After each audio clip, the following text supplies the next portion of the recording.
বিশ্বের যে দেশে ছেলেদের মাথায় বন্দুক ঠেকিয়ে জোরপূর্বক বিয়ে করেন মেয়েরা, ভাবুন তো, সরকারি চাকরি পাওয়ার পর আপনার জীবনে সুখ আসার কথা, কিন্তু সেই সুখের বদলে আপনি বাস করছেন আতঙ্কে। তাহলে বিষয়টা কেমন হয়?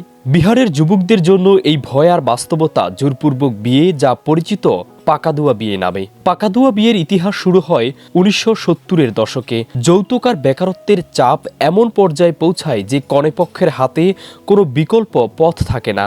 চাকরিজীবী যুবক হয়ে ওঠা যেন এখানকার সোনার হরিণ। তখন থেকেই তৈরি হয় এই অদ্ভুত সংস্কৃতি।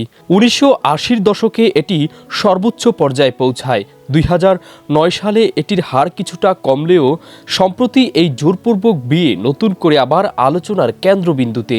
রাজ্য পুলিশের রিপোর্ট বলছে জোরপূর্বক বিয়ের ঘটনা ব্যাপকভাবে বেড়েছে, কিন্তু বাস্তবে প্রতি 4টি ঘটনার মাত্র 1টি নথিভুক্ত হয়।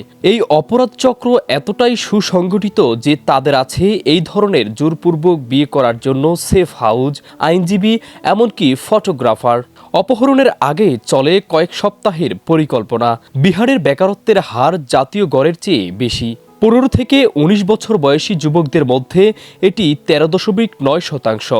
এ কারণেই সরকারি চাকরিজীবীরা অপরাধীদের প্রধান লক্ষ্যবস্তু। এই সমস্যার সমাধান প্রয়োজন শক্ত আইন প্রয়োগ এবং সামাজিক সচেতনতা। যৌতুক প্রথা দূর করাও একান্ত জরুরি। পাকাদুয়া বিয়ের গল্প যতই অবিশ্বাস্য শোনা যাক না কেন, এটি অনেকের জন্য নিত্য বাস্তব। জবাবদিহি, নিউজ ডেস্ক।